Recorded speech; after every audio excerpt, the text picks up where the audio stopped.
seven, five, four, three, two, and a one. Let's go.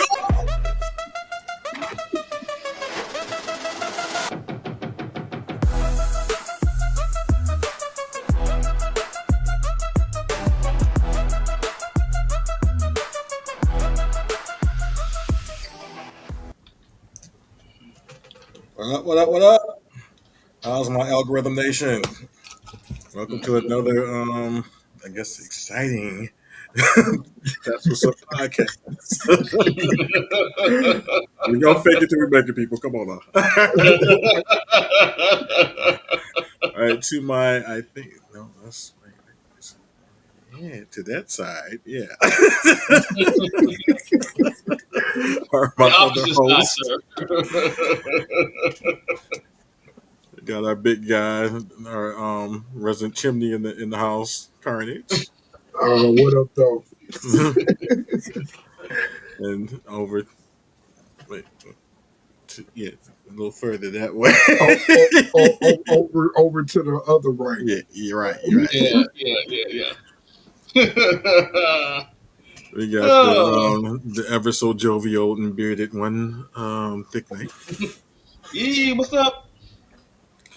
and we have me, Shazam. Hey, how are you? Mhm. All right, I'm like halfway there, people. So like, give me a little grace. I just not came down from my high from last night, so yeah. Um, Oh, we just Get wow. we just gonna sit in and just see what happens. All right. get back up there.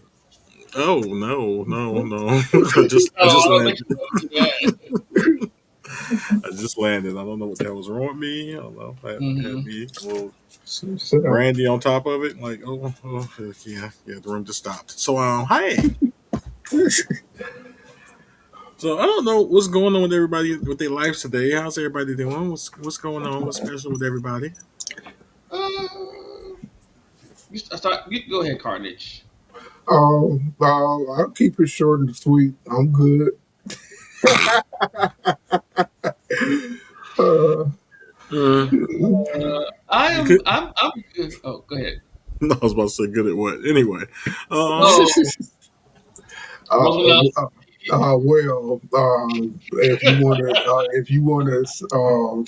if you wanna expand, expand what? Hey. What happened here? What kind of show is this? I missed the description. Where am I? All right. Oh wow, that escalated quickly. Well, apparently the Oh. DMs are open, people. So yeah. Um. Well, he's good. What's going on with you? Night? Well, What's going on? I'm feeling good today. I actually went to the gym this week. I'm restarting my journey, and my muscles were saying hello to me very loudly after I was done. So yeah, we're like, "Hi, welcome back." It's like, "Oh, thank you." uh, I kind of got back on my workout game too at Oh, work or whatever. hmm. This week, I did 4 days of working out. Okay. You What's up? Oh, okay. I gained like extra 2-3 pounds this week, so yeah, I'm still on my journey on up anyway.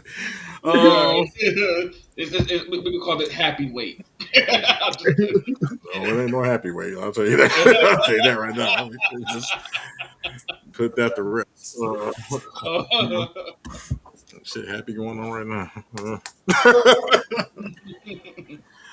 But anywho, I don't know.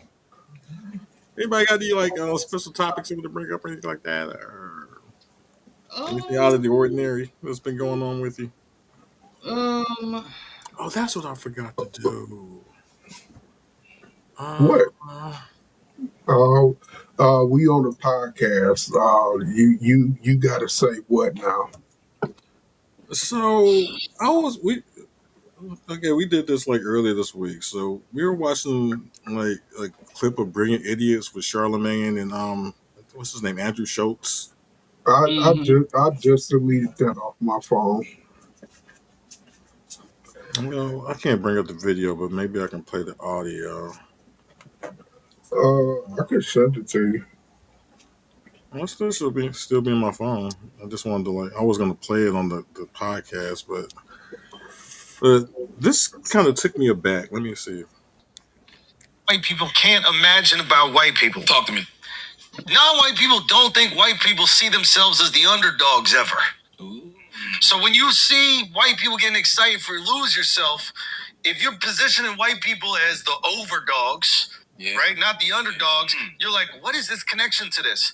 Most white people think they're the underdogs. So when they're watching Rocky or they're watching any comeback moment in a movie, it's no different than y'all, right? Where it's just like, oh, we're up against all odds. It's David versus Goliath, and this is going to be the moment where everything turns. It's a wrestling match when Hulk is hulking up and the crowd is getting them back into it. It's not a color thing. It's literally everybody viewing themselves as having an impossible task in front of them, and this is a thing that's going to get you excited. It's not a color thing? It's not a color thing. Like, you guys also have the same connection to it. You mean colored? Like, it's not a color thing. Oh, color? I thought you said color. Mm. So that blew my Wow. mind. I was like, what? White people think they're the Wow. underdogs? Like, are you Wow. serious? I, Uh, So, uh, I would think. I wonder what they base that off of.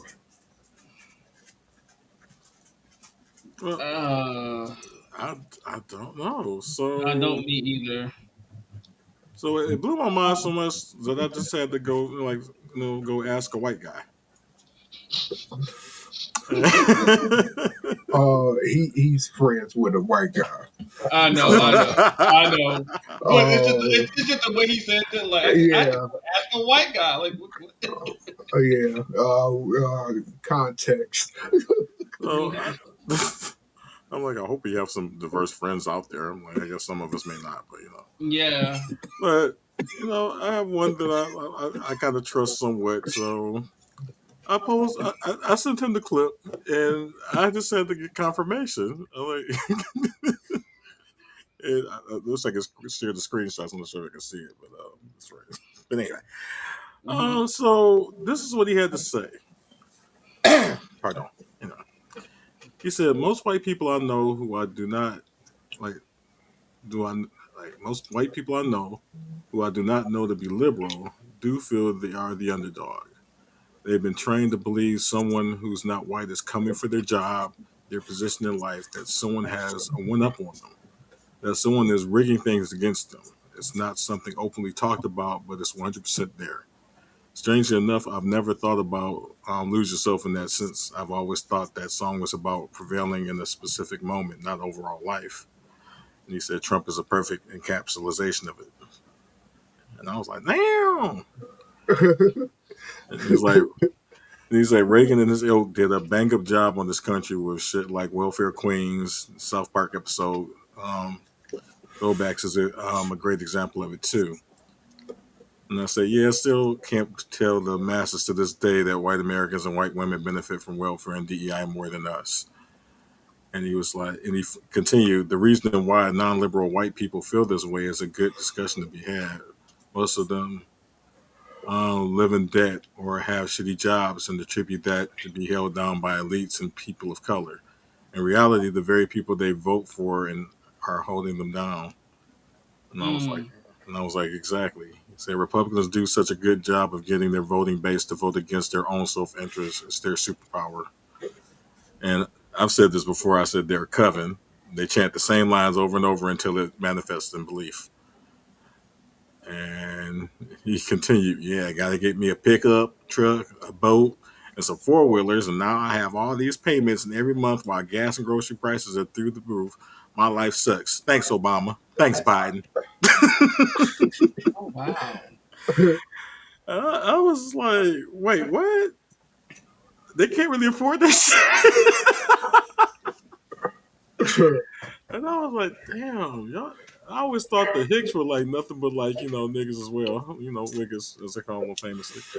But I just didn't realize the entire bunch of them ain't nothing but damn niggas with privilege. Like it Sure. just I was just kind of fucked up. It's like that between hearing this and the first episode of the new season of Beef. I just have a whole different perspective now. Like, wow. Like Sure. I've always said we have like the same issues. We're just in better positions than the rest of us are, I guess, as far as their little privilege. But, damn. But Hmm. anywho, Sure. next time you see them driving by with their trucks and their boats and everything else, realize they struggling too. I guess just doing it a Oh, little bit different than us. oh yeah, because I worked at some of these places to where white people gets credit or whatever, and Mm-hmm. I found out that white people credit not as higher up, you know what I'm saying, as we think. You know what I'm saying? They got problems too. Yeah, they just seem to have like more hookups than we do and excuse more of their shit. Oh yeah, yeah. But Yeah, I'm not yeah, one to yeah. gossip. Sure. Mm. Well, that's my little tidbit for the day. I was just like, well, isn't that special?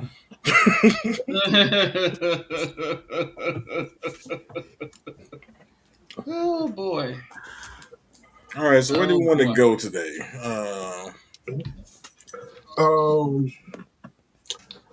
So, we went to see Storm. We see Storm. I'm kidding. Uh, I know Storm. uh, we excuse my dog. Uh, but we went to go see Spider Man, the new day. And wait, Wait,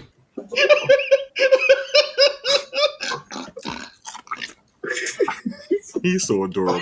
It really So we went to see Spider Man, brand new day. oh, is. oh, new day, brand new day, same thing. No, it's not. Uh, so, um, so, so the movie started, and I fell asleep. But get this though. When we first made this date, it's like I was like, "What time are we going?" Like, we're gonna go at 10:30. 10:30. Were you At able to night do or that? Like, at, yeah, at, at night or in the morning? at night. I'm like, but aren't you gonna be And, working all day that day? Like, yeah, I'll be all right. Okay, all right, let's book it. So the day gets here. So we're just sitting there. He got home a little bit earlier than usual. He got home at like 8 o'clock. Okay. All right, okay. So he decides, oh yeah, weren't you gonna give me some booze? I'm like, okay, but should you be drinking up before the movie? Sure, it'll be all right. You sure? Yeah, I'll be fine. Okay. Now, So of course you get to the movie. I'm like, you sure you want to be drinking up before the movie because you gotta go to the bathroom? No, I'll be fine. As soon as we get mm, there, I gotta go to the bathroom. Okay. of course. At least it's before. All right. Mm-hmm. So we sit down. We Mm-hmm. get there. We get there. We got our food, everything. Took him a bite. Store.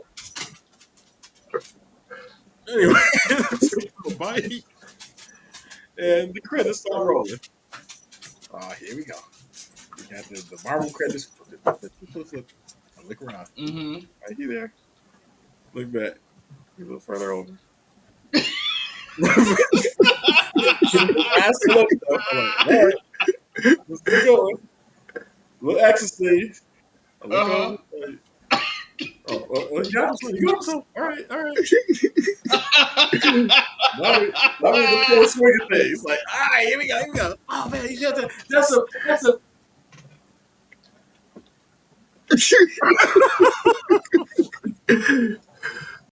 Yeah. Like, those last scenes right there. Those are comic pages. All right.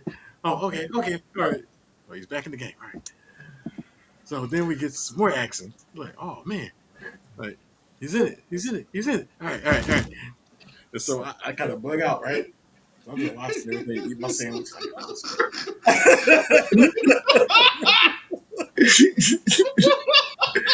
Here comes Scorpion, like, oh shit, nigga, Scorpion.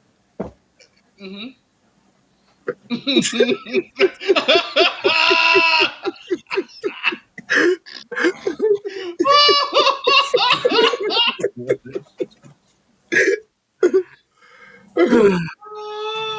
Oh well. He look, he gave it. He went He gave it to the very fucking head for the end credit scene, right? Oh my gosh. And I was like, this time we're sitting for this. He's like, no, I'm going to sit and watch it. I'm like, this is what you're going to choose to watch. The back of his eyelids is what he chose to watch. And maybe not chose, but that's what he was watching. The back of his eyelids. He was going to devote himself to the end credit scene. It's like, I'm like, no, it's not Right. working. Oh my gosh. Yeah, you decided to watch the end credit scenes and then the post credit scene without knowing what, sir.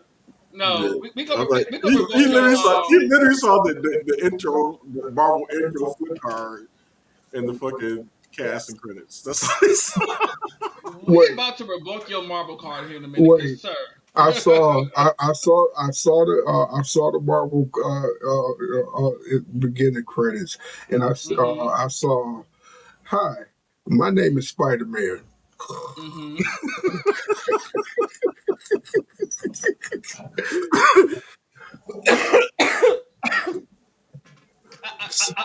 I've tried to restrain from saying "bless your heart," but oh no, it's not a bless your heart. It's you tried, you tried. Luckily, Um, although she um, gets sponsorship, but luckily we're AMC Stubbs members, so it's not gonna. Okay, right. so, um, God damn it, I forgot what I was gonna say. Anyway, yeah. But anywho, Mm. Oh, but I seen it. That's all I'm saying. I seen it. Okay, Offline. okay, okay. Man. he paid his money now. That's Yeah, that I paid my money. Okay. I seen the movie. All right, that's good that you saw the movie. I don't. I'm not gonna ask how, but okay, you saw it. All right. Did you do like a digital? all that matters is that he's informed. Okay. All right. All right. No said. All right. Cool. Got it. Got it. All right, that all being said, I Mm, guess being the oldest fanboy in the room, mm, it was amazing. yes. It was spectacular. No, It was that sensational. that would I that was caught in the web. It was the ultimate. These stupid. Yeah, they should call me the Punisher right now. Anyway, Oh. but yeah, that being said, this was by far the best of all of them. I stand firm in that. Um, Despite it seeming like it ran on forever, like the runtime surprised me, but I enjoyed every bit of it. And how long was it? I don't even know. That's Two like hours, Uh, 2 hours and 25 minutes. So basically 2 hours, 2.5 hours. okay. okay. Yeah. Um, how do you want to start with this? Like, Um. it's the most Spider-Man feeling movie I've been to. I Despite would it say being that. kind of flipped on its head because we're used to Spider-Man not being loved by the public because of the propaganda that's done by Jay Jonah. However, this Right. was like kind of he was loved rather than being hated Mm-hmm. and being subject to a lot of speculation and everything. So that was an interesting twist to me. Um, Mm-hmm. yeah, but he was still just going through all the shits that Spider-Man goes through at the same time. So I don't know, like the feel of this movie was just something different. Um, I was not expecting the emotional roller coaster that it took you through. Mm. It's like, oh my god, I'm depressed. Oh my god, I'm happy. Like, oh my god, you fucker! Going through all the emotions all throughout the entire thing. Yeah. Um, I don't even think I have any. I mean, if I want to nitpick, Mm-hmm. I can see how the hardcore. Oh, should I put out the spoiler warnings now? Yeah. You might as well. Yes. Yeah. Spoiler warning. So I also have to put out some kudos though. So I famously have stopped watching trailers because trailers usually reveal way too much of the movie. This one Um, didn't. this one did not. In fact, it kind of like sent you on a wild goose chase on some parts. Like you was expecting to see all these other more prominent characters that you expected to be in the movie, only Mm-hmm. get like maybe a couple of seconds. Right. Because um, I'm glad that we saw some of these other villains. Because I think I can't remember the one that where he's on the side of a building and he's dodging his kick or whatever. oh, Um, Tarantula. Tarantula. Yeah, I was like, oh, so they just did Yeah, that. Okay, they famously just had had him it in there for as a kid too, like that original issue huh? as a kid. Oh, okay. I'm old. Um, but but the one that I was happy to see, even though it was short, was Tombstone. I was happy to see him. Yeah. Um, even though it was short, I was like, wait, I was hoping y'all would give us a little bit more, but okay. I hate that we only got like these quick blurbs, but I also kind of love the fact that we're just firmly rooted in this new universe right here, and Yeah. they just said like, "Hey, these people just exist. Fuck it. It's been 5 years. You have to see no origin stories. There they are."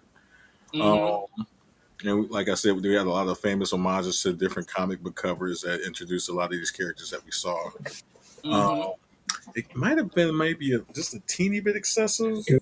Like I know the fanboys the tried and true ones, but I was just like it was kind of unnecessary, especially with the Amazing Fantasy cover that we've seen redone like several different times over now. Several times. Yeah. Right, I'm like, okay, we've done this. This Yeah, they could have left that one out. That's probably my only nitpick in this. Like, they could have left that out, but right. okay, yeah. How do we feel about the suit? Like, we know that at the end of what was it? No Way Home. This suit, the suit was shinier, Mm-hmm. but this suit was more. It's a little more toned down. Yeah, A little yeah, more toned yeah. down, a little more vibrant in a way. Yeah. I thought the suit was perfect. Um, Mm-hmm.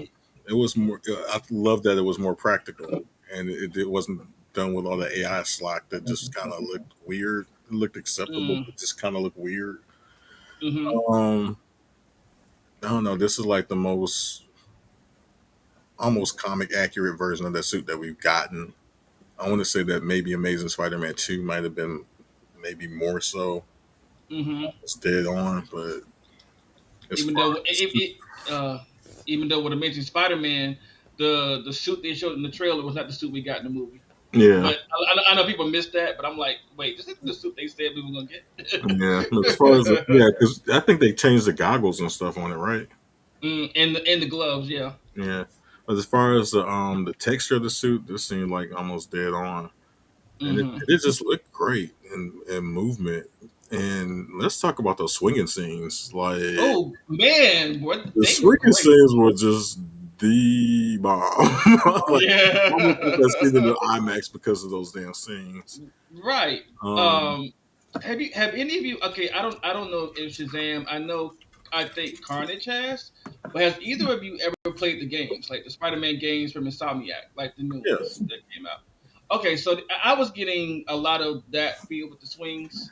yeah, Um, it did seem a lot like that, and it's and the new weaponry as well. yeah. Yeah, At first, I thought they were like kind of giving them kind of Ben Riley's kind of gear, but then I think Hmm. somebody mentioned in the comments that it was like off the game, like the spider grenades. See, at Yeah. first I thought that was like Ben Riley's impact webbing, which is kind of similar, but no, Hmm. this is like just something they took straight off the game and everything. So that was pretty cool. Um, I just found myself really enjoying this universe now. Um, so we had the opening credits with the Marvel flip card with the images and everything, and these images all contain scenes of Peter throughout the different movies. Yeah. You saw the scenes play out within the credits. You saw him fade away from all the shots. I guess Hmm. referencing him being erased from everybody's memories and stuff. So that was pretty cool. I think the music was like his theme song from the other one, but just made more somber Yeah. to depict the depression that he's been going through, trying to reconcile with losing just everyone in his life. Um, so I don't know. This movie kind of gave me the feels of like an ending and a beginning, like Hmm. like the start of the new universe that's about to come forward. Uh, yeah, Yeah. I will say that and then also this felt like more like a well more grounded Spider-Man movie too. Um, and of course, because he's going back to being your friendly neighborhood Spider-Man, or as he later put it, small potatoes. These are small potatoes. so we were treated to a lot of cameos in this Uh-huh. show, which it really gave me Yeah. the feel of the comic book era that I grew up in with the late '70s or early '80s, and this was kind of like the part of the to me the quintessential era of Spider-Man when he was just everything to me. but Hmm. do you think that that's because of that lift that's been lifted up, or the merger or whatever? Um, Um. it is part of it, yes, because actually getting to have him play against Punisher rather than it just being like a something for the fanboys to catch in the background. Because Hmm. famously Thomas Jane that popped up in so Amazing Spider-Man 1 or was it 2? I think it The one was. with Tobey Maguire, not Amazing. But he popped up in the background walking across campus, and Yeah, Uh. he famously played Punisher, and Punisher is Hmm. actually his yeah. main character. A lot of people don't realize that. Yeah. Um, but yeah, we wouldn't have been able to see these characters together with them being owned by two different like companies at that time. Yeah. So that was pretty cool. And I didn't know that we needed a Spider-Man You're right. Punisher buddy cop movie. Like I Oh, right, was not right. expecting this. The way him and Barenthal played off each other, Tom Holland, you could tell their friendship was evident throughout this. Uh, I couldn't get enough of the scenes that they ran. They were fucking hilarious. uh, Um, that explains that. That explains the movie, kind of a buddy cop movie. yeah, because they've done a number of movies together, but I've never really seen them. This is my first time really seeing them interact together, and it was everything. Um, I don't know about this version of Punisher so much, but I'm not used to seeing Punisher cry. At least not where everybody can catch him. That was cool. And that's funny that they made a joke out of it. Yeah, they was pretty much ripping each other all throughout the thing. So But they made a good combo when they was fighting Gene. yeah, I see. Well, Hawk, the Gene Hawk. Well, I was trying to ease into the spoilers. I'm sorry. So I guess we're gonna talk about this. Spider-Man: Brand New Day. Pretty much follows us after No Way Home, where he's trying to like put together his life after having to have everyone's memory erased in order to save the multiverse. Famously, at the end of the movie, he promised to tell Mary Jane about what happened and to rekindle what they had. But It's MJ. Her name is Michelle Jones. did I say Mary Jane? Yes, you said Mary Jane. Oh, my bad. Anyway, MJ. MJ's cute. She was never established as Mary Jane. You knew what I was talking about. Anyway, anyway, Mhm, he was supposed to tell MJ about what had happened and rekindle what they had, get mhm, back together. But apparently, he decided against this, and mhm. he had been carrying this with him for I think it was established to be 4 years, 4 to 5 years. Yeah.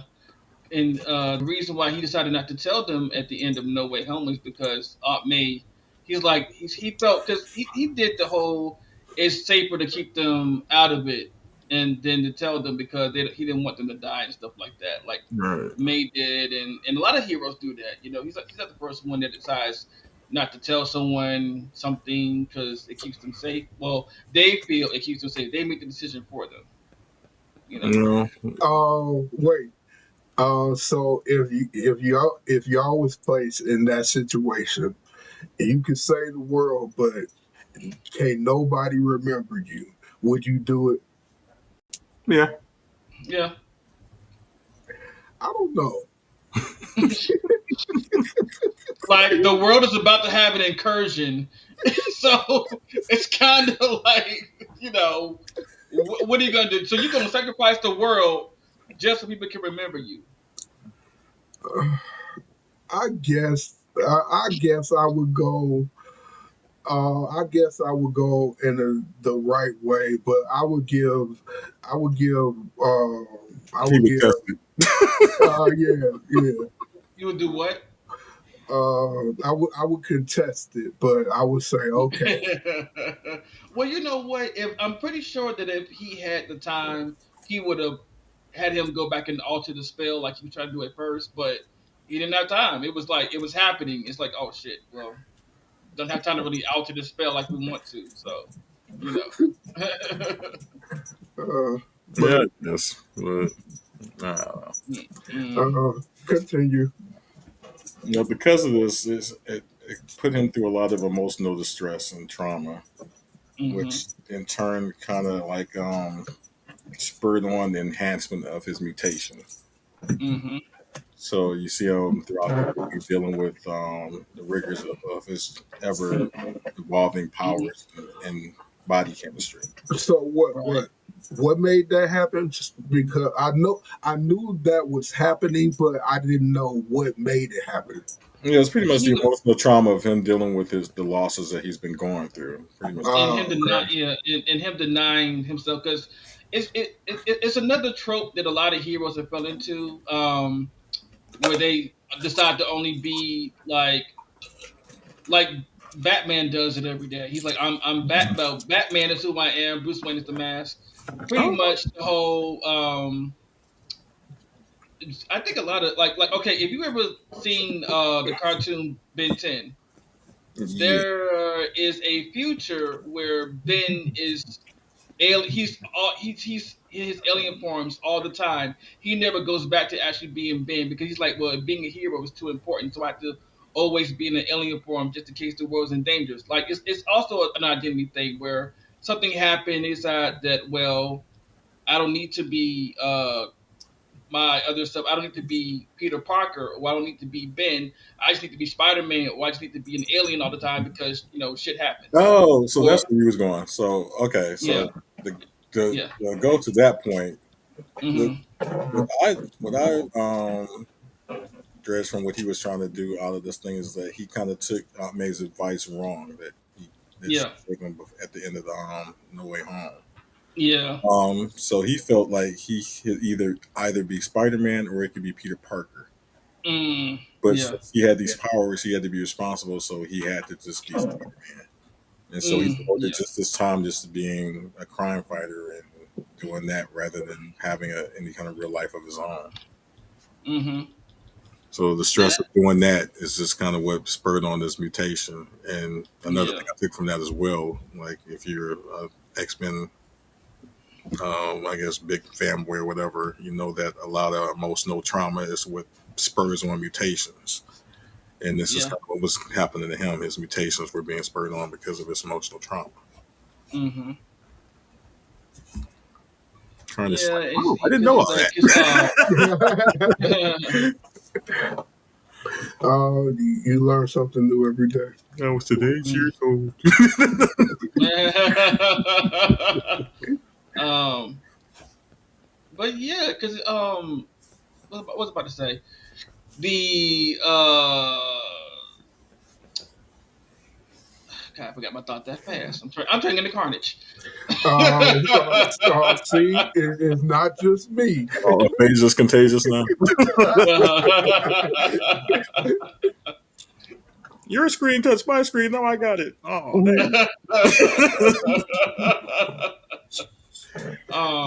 Oh, let's get down to the mystery character of Sadie Sink Okay, because wait. Okay, we're gonna step into or am spoilers I am on I jumping people. If you have am I not jumping too watched far the ahead? movie, Um, no, because we kind of have to get into it at this point, kind of. So hmm.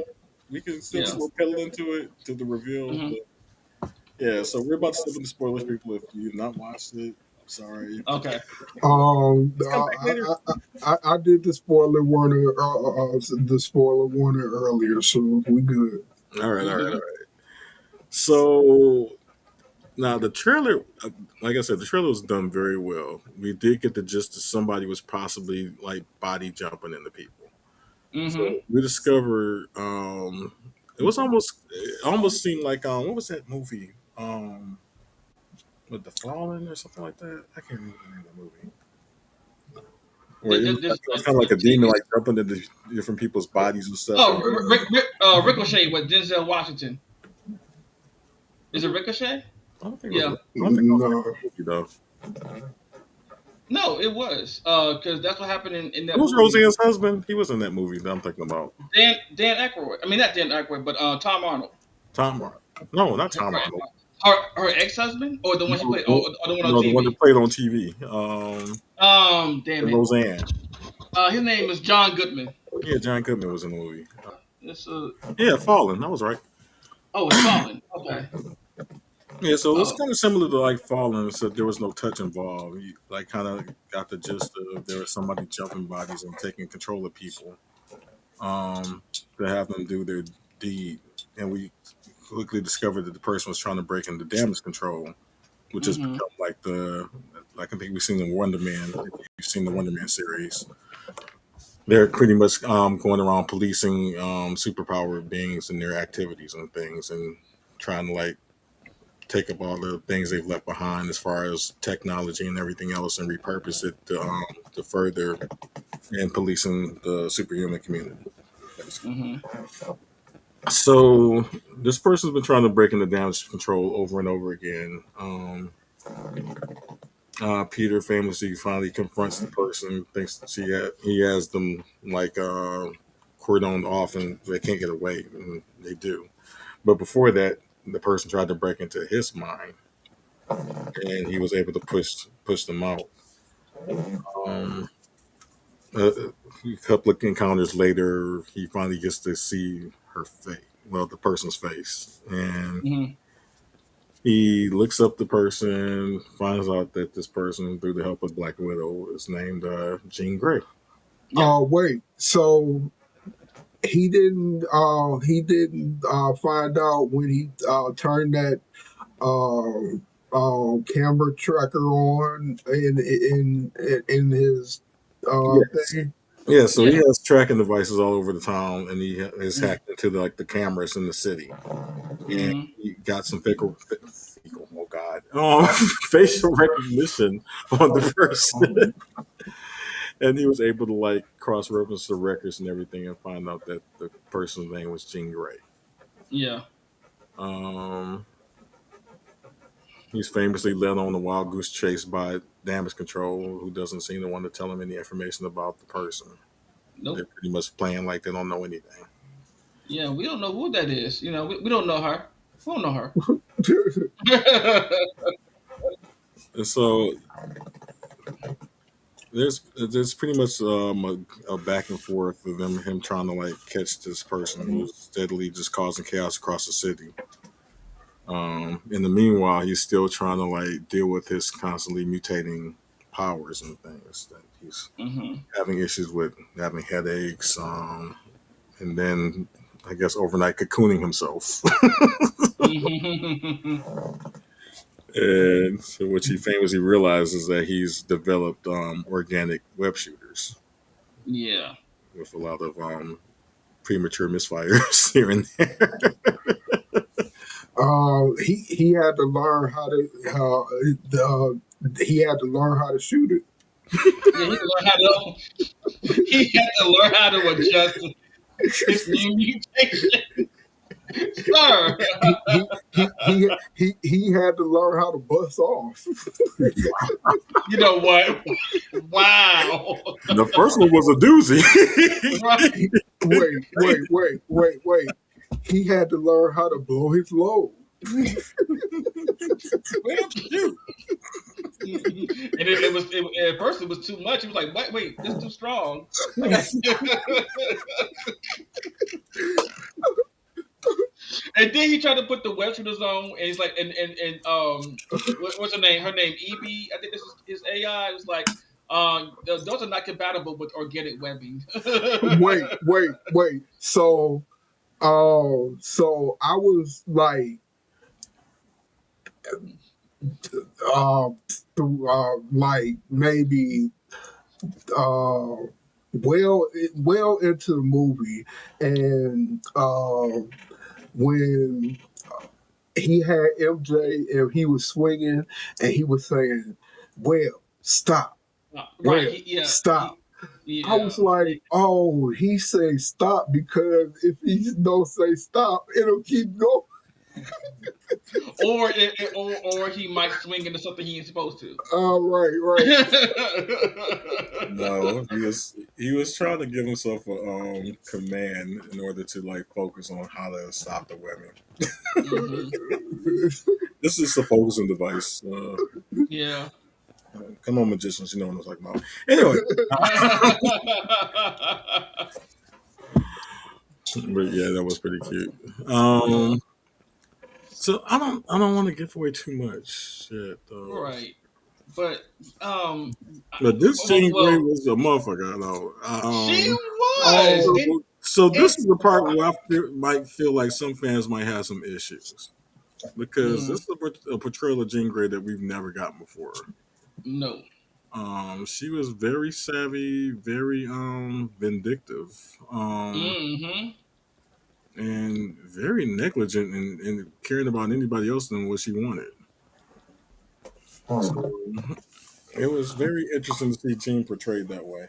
I'm Yeah. su- I'm real quick. I'm surprised they had her that young. See, I'm not though. I'm not. And considering who it was that played Jean, it was kind of like they took a cue from Stranger Things. Yeah. Let's cast them young before, because we want them to come back from multiple movies. We don't want them to be like 50 years old playing the damn 20-year-old. Right. Hugh Jackman. Um, Well. Well, he's playing an 80. He's playing like Uh, a 100-year-old, but you know. to the person he playing, he's kind of like immortal, kind of. I don't know about immortal, but Yeah, I'm gonna he's say got some chops. yeah, he, like he may age slow and he'll, Yeah. and all that, but I wouldn't say immortal. yeah. Um, I was trying to avoid a phasing moment. Very Uh, long lived. Right. yes, I know you had a Porky he, Pig moment. You can't say the short words, you gotta say the big ones. All right. he is very well century seasoned. Yes.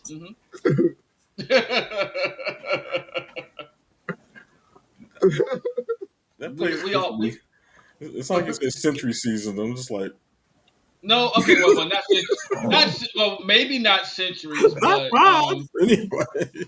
oh, decades. I was decades. He's decade season. Yeah. No, he only got like 1 century on him. Yeah. Uh, but yeah, just it was a very different take on Gene. I liked it. Um, Hmm. so I just had to take it for what it was. Yeah. It was a very real world interpretation. Hmm. Become I don't know. Do I want to get that way? But Because I mean, Yeah, her. we going through the recap. So yeah. Yeah. yeah, we discovered that she's actually looking for her sister. Yeah. So Who? she has a And, sister named Sarah. Her family is not really mentioned a lot in the comics.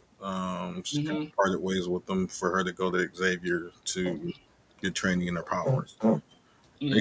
They kind of gave their own backstory to this, saying that her sister was also a telepath and famously got kidnapped by damage control. Yeah. Okay. She's been And she trying to kept like saying, "Oh, sorry." oh, she's been trying to like get her sister back this entire time. Hmm. Okay, but the Thing Night, what was you trying to say? But because you was trying to get off for a while now. Yeah. I'm sorry. My bad. I was gonna say, yeah, about her sister and about Jean powers. Um, because at first me and Shazam were like, that can't be Jean. Don't seem like it's her. That don't seem like her. It's her Right, power. because she's never expressed her powers in that kind of way.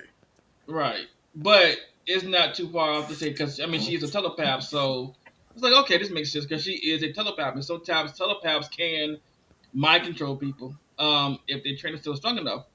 But I will say that they about her family, I think I forgot which movie or which cartoon it was, but they did reference her having a sister. I can't remember which one it was. Yeah, her Yeah, siblings have been referenced before, and we've seen them in the books. They just were kind of like a one and done kind of deal. We've just never seen yeah. them ever since.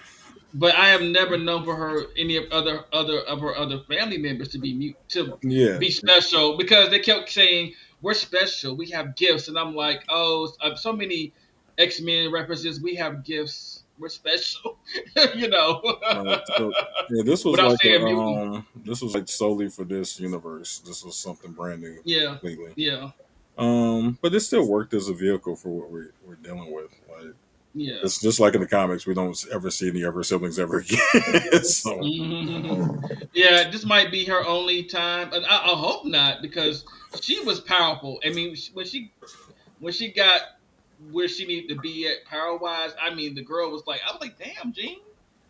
But I mean, you are at Omega. Well, is level 5 Omega level mutants in the comics? Is that level 5 or is that beyond level 5? But anyway, you I are a think level they're 5 cumbersome. Yeah. Omega level mutant. Yeah. Yeah, Omega so I'm level. like, it's not too far off, but still, it was just like, damn. And then when she got into her telekinesis, I was like, ooh, oh, okay, So all right. well, we can rewind on that part. So when they Mhm. finally captured Jean through the help of Spider Man and Doctor Banner, which we kind of skipped over. Yeah, we did. Um, Sorry about so that. Bruce Banner also like guest stars in this, and I think you've seen him in the trailers as well. hmm And he comes into play because Spider Man's looking for help with dealing with his genetic changes. Yeah. and he gets a little advice through a conversation with Bruce about his inhibitor Mm-hmm. and how it works and how he can implement it, his own version of it, basically. Um, I don't think Bruce knew that he was being like mined for info so much so, but he kind of realized that you're not one of my students, but yeah, okay, I'm watching. Mm-hmm. Right. He realized it later. You're right. So with I guess the information that he got from Bruce, he created his own inhibitor to like help him out and also to rein in Jean Grey when he gets in contact with her as well, Mm-hmm. creating a universal version of the inhibitor that he's using himself to help put his powers back into the realm in which he can control them better. So in the midst of things, Jean takes control of the Hulk. Um, I have a question about that, and I know that the MCU has been dubbed the 616, but in the comics, doesn't Hulk have a resistance to telepaths or psychics? no, not really. Uh, I thought I read something Uh, that he did, but okay. Unless they added something in somewhere else, but no, they used to be famously how they kept control of them. Like Doctor Strange would go into his astral form. That was one thing. The Hulk can see astral beings. Oh. Like for some reason, he's able to see into the sonic realms and see sonic images and ghosts and shit like that. Whatever. Um, but it can be difficult to, I guess, to keep him under complete control because he has some multiple personalities. So maybe that's what you're thinking about. Mm. Yes, Jean decides to take control of the Hulk pretty much to give her some more leeway in the fight against her and Peter. Mm-hmm. Uh, which is kind of it. Really, oh god, that was just so disheartening because Bruce had finally got into a happy place. He was working, he was at school again, teaching, Mm-hmm. and she came in and just took that from him. Yeah. Uh, just oh god, but it led to I would. like one of the best fights in the damn in the movie though. Yeah, I did. The Hulk versus Spider Man, and with a tag team assist with the Punisher. Like that was some dope shit. Yeah. Yeah. Um, when he was when he was swinging and he had him on the web and he was shooting the Punisher. Uh, Oh man, like the fight choreography in this movie was just the Yeah, absolute shit. yeah, mm-hmm. So if I'm not mistaken, it's the choreography for Shang-Chi. Like Mm-hmm. I thought those had some fights, but I finally saw some Spidey fights like they should have been. Mm-hmm. yeah. I didn't think he could like up the level that he did in that. And then there were like those scenes where we had the hand involved as well. I just love that we just like you cherry picked everything from every fucking Marvel TV show and movie and stuff and just threw it all in this movie. So we Yep. even had the hand show up. And so we had Yes. like some crouching tigers, swinging spider moments and shit. Wait. I found it funny. The hand, the turtles, the foot. Yeah, The foot. he finally The just caught the foot. The correlation hand. between the foot and the hand. The foot and the hand. No, all we need now is the torso and the legs. Yes, he was today's years old when he realized that the foot is a parody of the hand. But yeah, that was pretty fucking sweet. Yeah.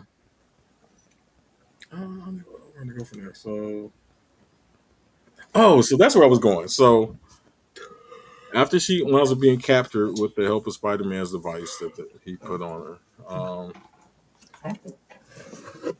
they're pretty much to find out that yes, they've had her sister and we got her here for testing, and we're gonna do the same thing to you. And Mm-hmm. so they created a device that could mimic psychic powers. And so they strapped this onto her in order to like figure out how her powers works and how they can like utilize themselves and possibly give them to other individuals. And so what I caught from that moment is like, was this the precursor to Cerebro in this universe? Because that's what it Hmm. was. Because that's what it was giving me. Like, oh, I hope that's where they're going with this. Because we've seen that kind of come into play. Um, so the guy that's head of not Doom Patrol, that's head of Damage Control, is actually part of the X Men comics, and he's part of Oh, a mutant hate group. So it's all. oh, oh, So this oh. kind of seems to be going along the lines of us creating like maybe Sentinels and different programs like the inhibitor they use. Like, is this the precursor to the inhibitor collars that they use in the X Men? Hmm. Like, it's all giving me like different clues to like possibly this is a lead up into a lot of things that they're going to be dealing with mutants going on forward. Hmm. I thought that was pretty cool. Um, So, of course, Jean eventually winds up escaping because this machine pretty much kind of like unlocks her abilities. And Hmm. she just was like, no one's going to wield this power but me, bitch. Right. Um, Right. and put it, So wait. So while she was searching for her sister, she wanted to know what VMAX is. Yeah. yeah, so that was a cute little MacGuffin that they introduced in this where she's kept trying to figure out what VMAX was and how it was associated with her sister. Yeah. And Hmm. so before she unlocked her abilities, what actually unlocked her abilities, which I mentioned before about emotional trauma, she looked up and around in the room that she was in and realized this was where her sister had been kept. She saw the scrunchie that her sister had worn that we see in a flashback of the two of them together. Yeah. And then she Hmm. looks up at the event in the room and you can see it says Vent Max, but the EN is rubbed off. So it looks like it says VMAX.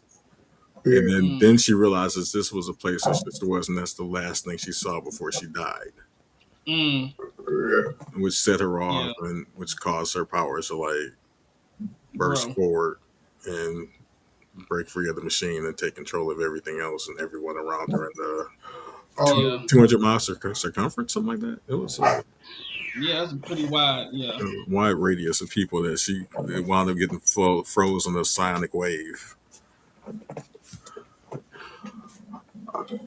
Yeah.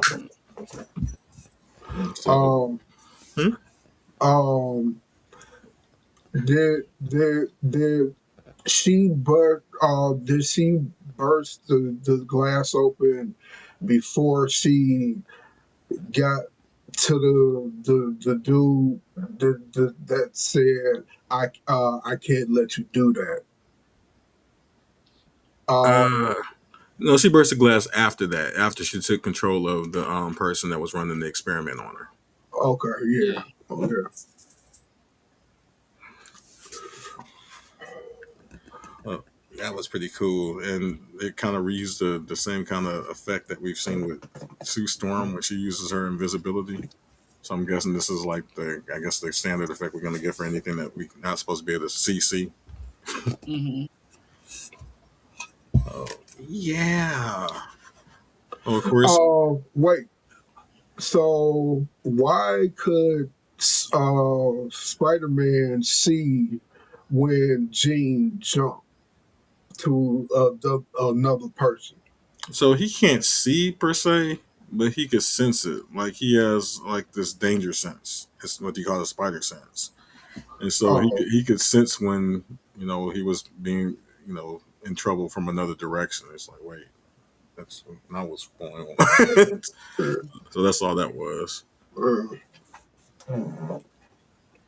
So after he realizes that Gene was not actually the bad guy in the situation, Spidey comes to try to rescue her, realizing that he was Hmm. actually being lied to by I can't remember the guy's name now. By the government, Yeah, big shocker, right? the head of damage. He was being lied to by the head of damage control. Yo, He yeah. realized from the story that he said about why she mentioned Sarah. that he was lying because anyone that gets possessed by Gene doesn't remember anything, whereas he allegedly had memories and stuff. He didn't find that out until MJ told him. Yeah, he talked to, oh God, and that scene is, I'm not going to reveal that scene, but that scene was heartbreaking. Uh, but MJ's accounting to how things go on when she was, had gotten possessed, Mhm. didn't match up to what the other guy had said. So he goes to try and rescue Sarah, and of course, this leads them fighting damage control, which that fight was amazing. Mhm. Um, then we get to see him fighting with the hand, and that fight was spectacular. Yes. That and, fight was a shit. and that's when All, oh, and that's uh, when The next one was the Hulk and Punisher. mhm, And that one was sensational. mhm. I was just about to say all the fights were just immaculate. Yeah. Yeah. Yeah, that director, not the director, but whoever that I can't think of his name, the choreographer. The fight choreographer. Yeah, keep on to them, Yeah. because like the fight, even though he choreographed Shang Chi, I Mhm. didn't get that it was the same choreographer. Like the moves that he gave Spidey were completely different than what you saw in the Shang Chi movie. So Yeah. I like that he puts his own personal print on whatever it needs to be personal. Apparently, so yeah. Mhm. So let me see, where was I? Oh, Spidey's coming to rescue her. Goes through the gauntlet of people. It was kind of like it kind of reminded me of a martial arts movie. And Mhm. Enter the Dragon. Right, he goes through his trials to get to the final boss, which was Jean. Um, pretty much holding it all down in case she has the entire city frozen in place. And Mhm. she pulls. I've got to get this dude's name. Well, the head of damage control. She pulls him to her, pretty much um, calling him fucking trash, evil, that he deserves to die. Mhm. And Spidey gets there is trying to keep her from making the big mistake. Yeah. And for her to trust him, she decides to let him into his mind. And this was another cool emotional moment. Like Yeah. the writing for this movie was just shit. So in this memory that he allows her to get into, he's talking to Aunt May, Mhm. and she expresses to him about, I know he's special and everything, but don't let that get to your head and all that kind of stuff. Just pretty much give him a pep talk about how to deal with his powers and not to let them go to his head, Right. and still be a And good individual despite what he can do. yeah. And And this stuff is scary, huh? right. And in this moment, Jean winds up switching places with Peter in this memory, and she gets the pep talk from Aunt Aunt, May. Aunt May. Rest in peace, Aunt May. Right. So Hell, we get to see Marissa Tomei again, Mhm. and this Pour was one out for Aunt May. Mhm. right. This was such a sweet moment. I was like, "Whoa, this is so fucking cool." So she Mhm. finally gets someone to confide in because Jean famously has been on the run on her own and just by herself all this time as well, the same as Peter. Mhm. So they've been basically having the same existential crisis together at the same time, and they both wound up finding solace in his aunt. So I was like, oh my God, my heart. uh, uh, damn, you just made me look at it in a different way. No. Yeah. Yeah. Well, therapy wise. Ah. Uh-uh. Yeah, so they both had therapy, I guess, from Aunt May from Beyond Brave. Mhm. Um, so yeah, that was pretty cool. But in the midst of him trying to have this talk down with her, Punisher was meanwhile trying to trying to get things handled by any means necessary. Yeah. Yeah. And he sets up a sniper rifle to take her out. And And when she had her force field on, he couldn't get through. and when she let it off, that's when he shot. He took the shot, but Peter, Mhm. sensing the shot coming, takes Jean off the wing and takes a shot himself to Yeah. save her. Mhm. Um, of course, Frank's distraught. Jean doesn't know what to do, so she uses her powers to pretty much sustain him until he came out of his ordeal, was able to like Mhm. help himself.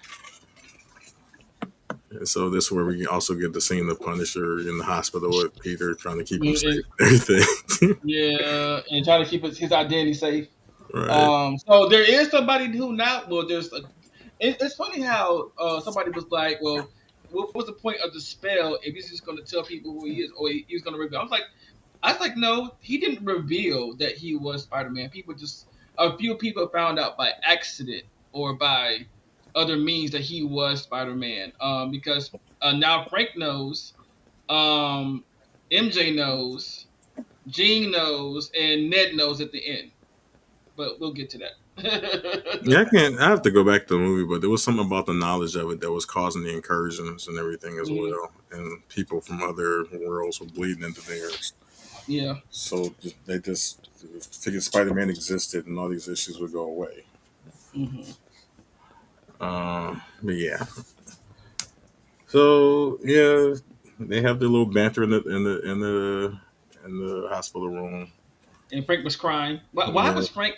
Why was Punisher crying? And where is Well, he? he's crying because he thought he had killed this kid for one.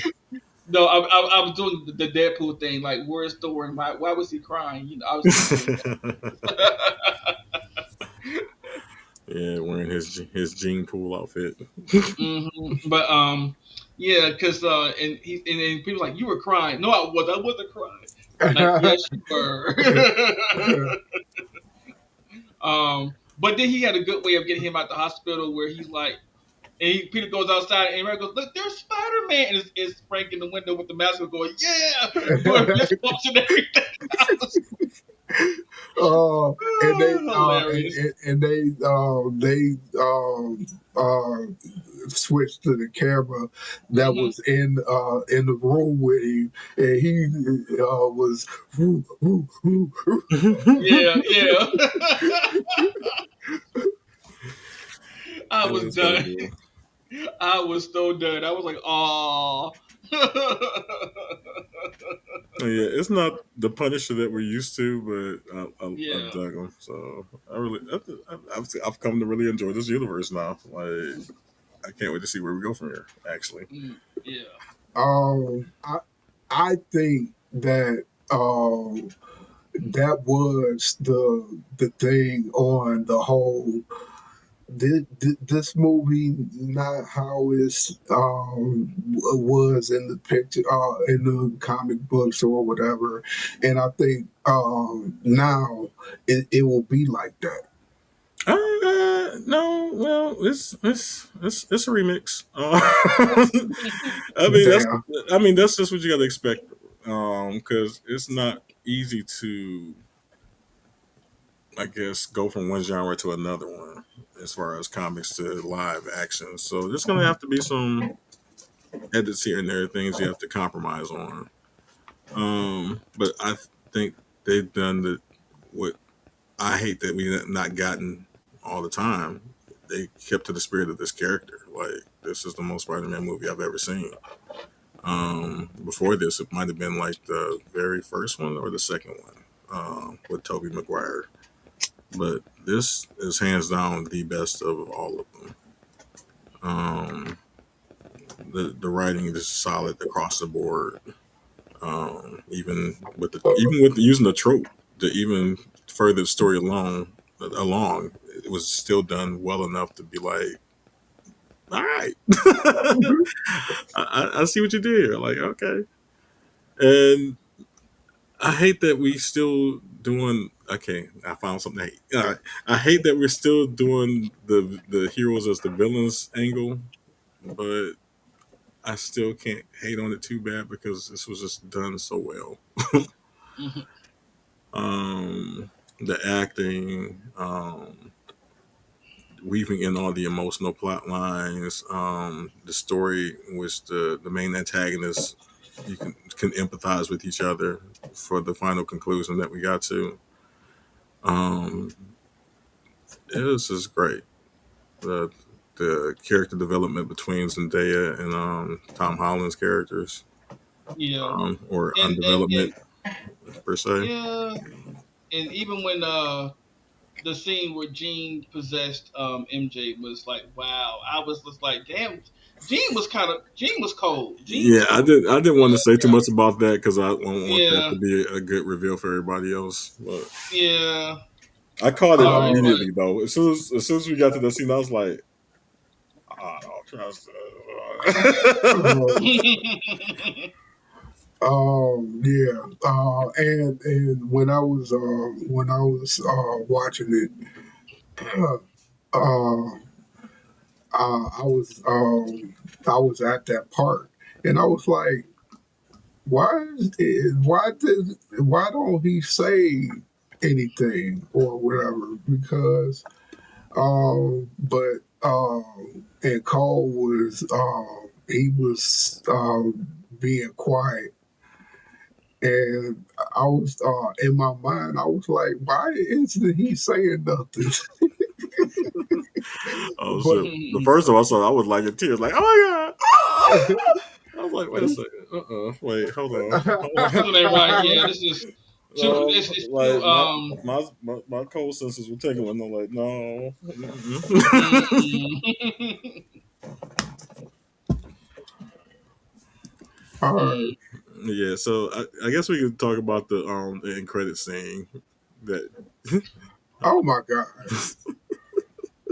So I kind of spoiled it for myself ahead of time, and so I got the word on what the end credit scene was going to be. So I knew to to just leave. But for the end credit scene, well, we didn't really get into this part, but in the movie, I'm about to call him Genki. Ned Mhm. um, created a Spider-Man app where you can find out different locations Spider-Man has appeared in. And Mhm. so at the very end, we see the app like buzz on, and it is located Spider-Man. And then it's like, wait, now Spider-Man is in an unknown location. Spider-Man is in an unknown location, and so we see the machine glitch, and then the locator just fly off the damn map. It goes, Yeah. it flies up. You see the entire Earth, and it leaves Earth and goes someplace else. And like, Spider-Man has been found, something like that. And the only thing I can get from this is that either Spider-Man has been teleported along with another city somewhere else, or there's another Spider-Man that is located somewhere else in the universe. Yeah. I'm thinking it's the more the he got teleported to uh Battle World, and that's going to be Secret Wars, like the beginning, the start of that. See, that's what my first thought was, but I'm thinking like maybe Battle World has already been created, and this might be a different Spider-Man from a different universe. Hmm, it could be, yeah, that could work too. Because I think we're supposed to see Tobey Maguire in the Doomsday movies. Yeah, or I think so, but or either that one or See, Secret. I would like what's his name from Amazing the show back up. I honestly think he should take over the role in Spider Man and the new MCU. But that's just me. Um, what was his name? Did you ever find out the head of what's the Damage government? control. Oh Yeah. no. So Andrew Garfield. Yeah, I was kind of hoping he would be the one returning. Uh, You know, he was out there representing damage control. and the head of Damage Control uh, was played by Tremel Tillman from what's that damn show I was watching? It's one of them damn Apple shows. I can't even think of it now. but he was playing William Metzger. So I've never heard that name before. William Metzger. yeah, so you have to be a deep cuts comic guy, Hmm. but he's one of those side characters that people hate, kind of like a Hitler-esque kind of looking dude. Uh, but you know what I also thought about too? I thought about two things. One, Spider. I wonder if anybody got a hold of Peter's inhibitor, and that's how they make the inhibitor collars for mutants later on. No, that's what I was saying. I Uh, feel like that's what's going to cause the inhibitor collars to be created. Like that yeah. dude from Damage Control had that tech, and Hmm. if you remember from the beginning, he had all of the tech from different characters that they came into contact Contact with, with. and was Hmm. like redesigning it and utilizing it for other things. Like they had Shocker's gauntlets, and they had made a device to counter Spider Man's webbings out of it. Uh, So I'm guessing they probably like scanned it, got the specs of it, and probably will you reuse it later. Just like I think that machine they use might be the precursor to Cerebro. hmm. But we shall see. We shall see. Okay. Um. So all in all, I'll say we all like the movie. Yes. Yeah, Shazam. it was amazing. It was spectacular. It Spectacular. was Uh, sensational. I was caught in the web. Anyway, yes, and I like the movie too. So yeah. Moving on. Uh, Raising Kanan, mm, season 5, episode 7. mm, be right back. how dare you? Um, of course I don't have that ready. Let's see. Um, so while he gets that ready, I just want to say, what did y'all think was gonna happen with Raising Kanan? We was Uh, was this supposed to be the last episode? No, the second to last episode. So this one coming up is the last episode. And and the like the name of the episode is the penultimate. Penultimate means second to last. So yeah. We got one episode left. We start off with Rock's backman against the wall. She's fighting multiple front war against Kanan, Breeze, and Stefano's expanded network with her product supply um, slowly running out. And her old territory, she's been like kicked out of her territory. She's trying to pull off one last thing to try and get you know her part of the city back, but it's not working. Uh, Let me see. Marvin tries to like help out on Rock's operation, but the mistakes he's made in the past kind of like fucks it all up for them. Mm, and I guess Rock finally realizes that she can't really control things like she used to. Oh no, they was clearly out of her control. She just didn't realize it. She just now realized it. Right, and we did get a conversation between her and Marvin where he was saying like, maybe this just isn't our time anymore, and we need to just let it go. Yeah. And Rock famously, "Fuck that nigga." You know? I'm gonna run these streets till I don't run no more. Something like that. But that's my girl. Love her. Yeah, but Patina Miller played that part flawlessly. Right. I mean, we ain't got really got nothing to go else, nothing for us to go off of. But she created a character that we all just fuck with. So even if we don't fuck with, if you get my drift. So let me see. From there, I think Kanan and Breeze, their partner is grown and they're trying to like solidify what they got. But you still got Snaps and Pops that have their own agenda involved here, and they want, I guess, Kanan to prove himself. So they decided to say they decided to tell Breeze to get Kanan to pretty much off Rock and Marvin and take them out. And Breeze was like, I don't know about that. Like, yeah, he don't fuck with his moms, but that's his moms. But I don't know if we should trust him to take out his own people. I know if he's gonna ride with us, we need to know if we can trust him. So get it done. Basically. So, but this, I think, I can't. I kind of like fly to kind of like lift it out of here, whatever. But I don't know. Uh, 'Cause I know at some point Marvin decides to like go after Breeze's crew. yeah. So although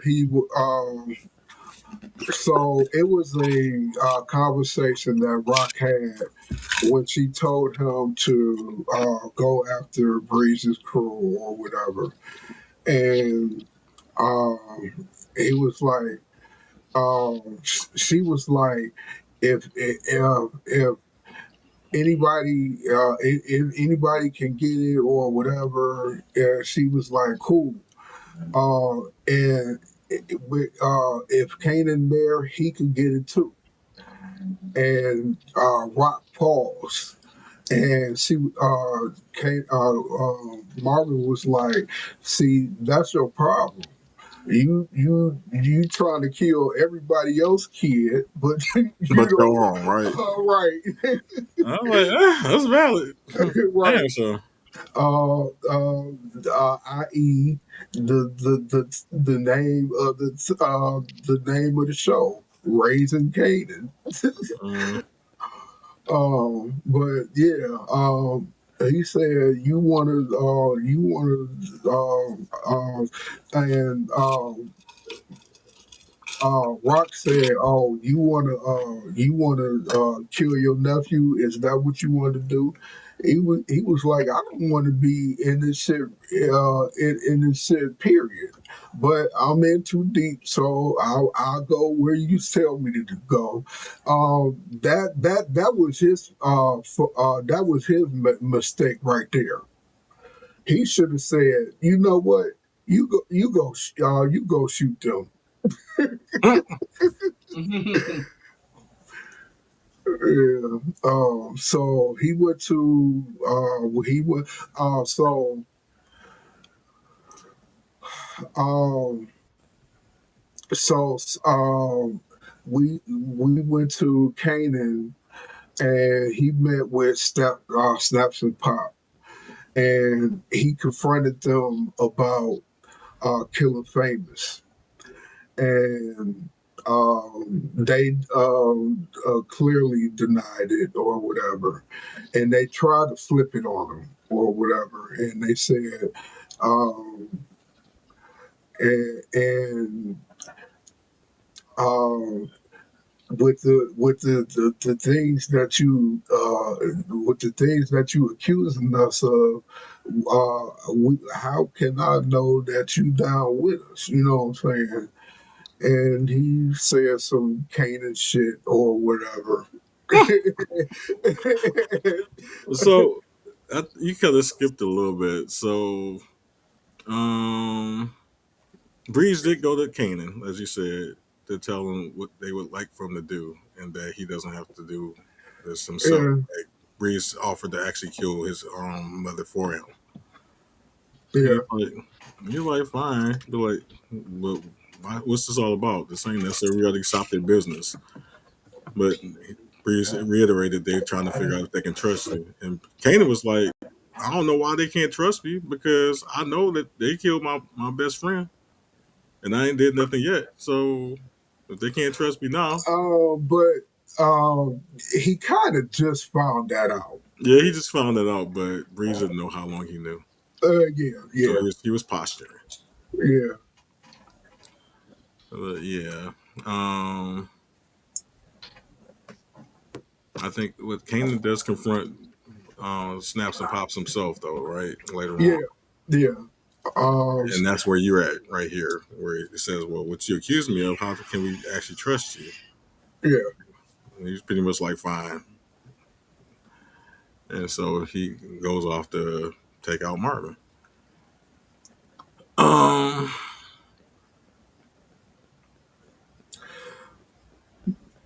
so what's this just before Snaps and Pops gets confronted? So, Snaps and Pops get confronted. He goes to take out Marvin or whatever, but um they before we see that scene, they was Snaps and Pop was leaving, and they went in the tunnel or whatever, and Right. that's when Jukebox confronted them, and she confronted him with the gun or whatever, and Snaps Pop was like, this is Kanan's cousin or whatever, and he was like, oh, this again or whatever, and she was like, y'all killed Fame. And he was like, "Who told you that?" And she said, "The cops or whatever." They said the cops lying to you or whatever. And he tried to pull out the gun or whatever, and she seen him, and he shot Pops. He shot Snaps first, and shot Pops 2 times, Mm-hmm. and then shot on the both. One last time, Yeah, just to make sure y'all stay there. right. Yeah, I was kind of annoyed by that, though. It was like, okay, we found out who stole Fame, who killed Fame, but I hate that we never got the accounting of they were responsible for killing his girlfriend as well. Yeah, yeah, yeah. Well, kind of like, and that's how I think it's going to happen. I think Jukebox is not going to know that Kanan killed her father. Yeah. So okay, so we kind of skipped ahead again. Oh shit.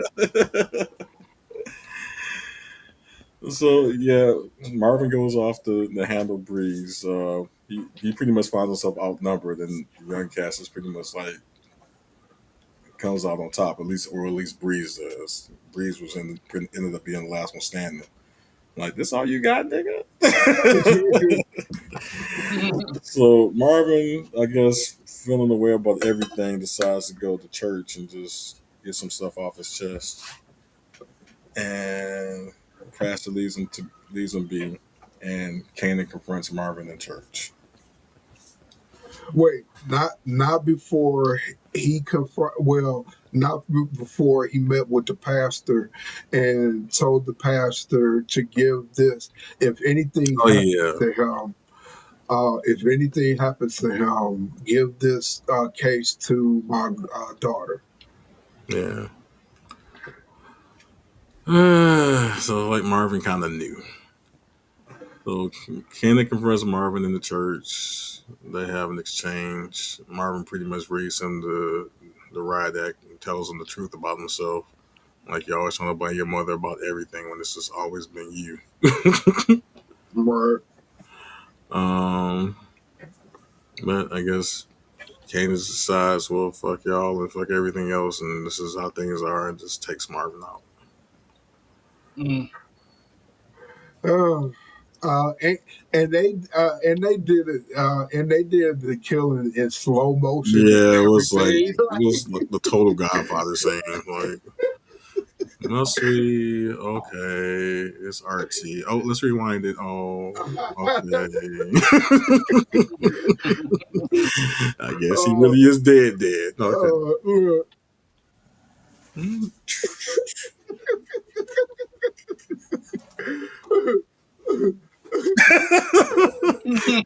I wish he was eating something though when he did it. oh my, uh, And that ended our episode. yeah. Lots of shots fired, lots of bodies buried. Overall, I say it was a good episode. It was a good episode. Yeah. Well, it's too late now, but I want to say, did you watch it? I don't think so. That's why he ran away. No, And that's why he's like, Oh, that's why it's probably like, oh damn. I like I'm not Marvin. caught up. I'm not caught up where you guys are, but I'm just going. By the time I get there, I'll probably forget this conversation happened anyway. So, okay. You like me, like hmm because I could watch a spoiler or whatever, but hmm 3 days, 4 days later or whatever, I forgot. I yeah. forgot. 3 days, folks. No. 5 minutes. 5 minutes later.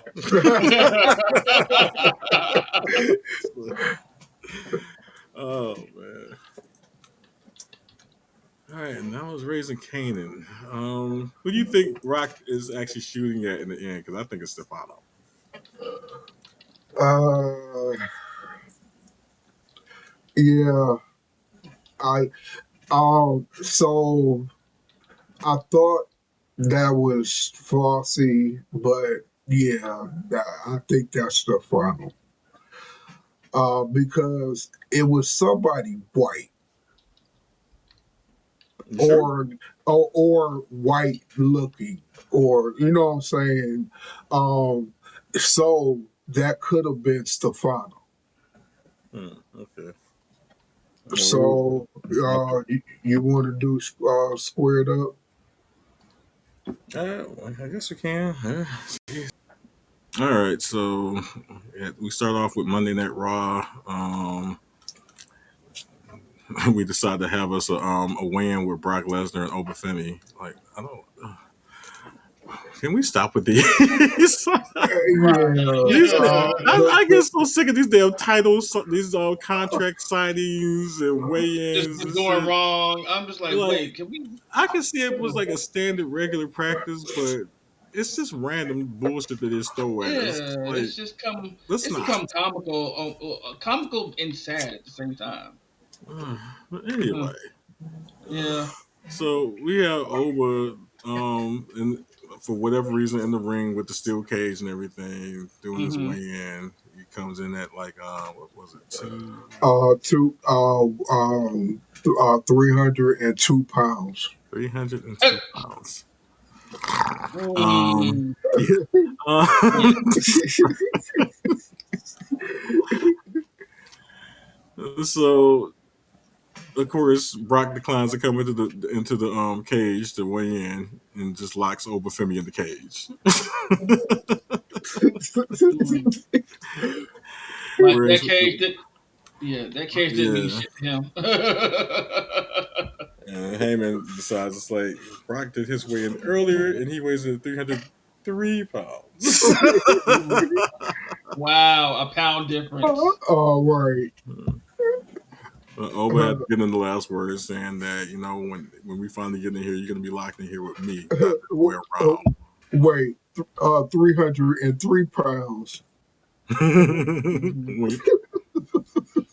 And it's dick. An extra 1 pound of dick there. Wow, really? That's all we needed to be said, right? hmm Anyway, we break from there and we start with the first match was Division versus who was it? Alpha Academy? No, Yeah. Oh, was was it? it? Yeah, it was Yeah, Alpha it was, Academy, right? yeah, Calvin Academy. Yeah. 100% pure babe. Yeah. Yeah. So yeah, this match happened.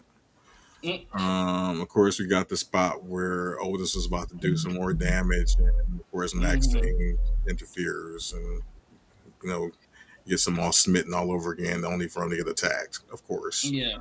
which causes them to lose the match, of course, and yada yada, blah blah blah.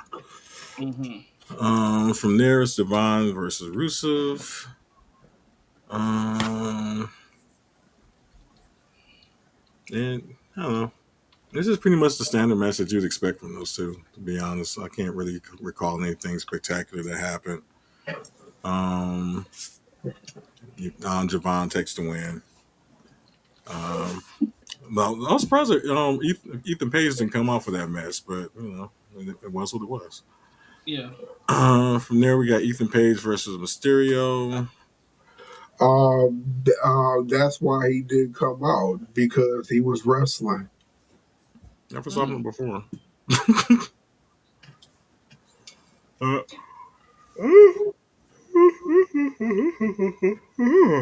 yeah.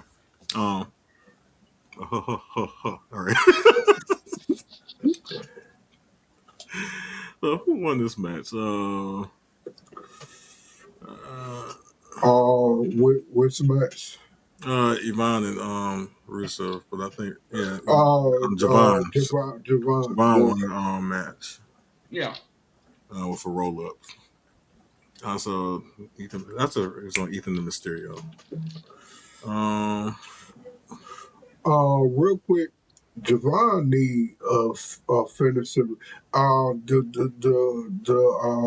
OG Cutter. The G Cutter is cool, but he need a finisher he can do anywhere, finish on the on the ground or something. You know what I'm saying? Like yeah, Mhm. I keep waiting for him to take the phenomenal forearm like he wanted, but I still haven't seen him use it. yeah. Mhm. Like AJ gave people permission to use this move, so. But let me see. From there is Rey Mysterio versus Ethan Page. Ethan Page wins that match. Uh, and there was this match surprised me somewhat.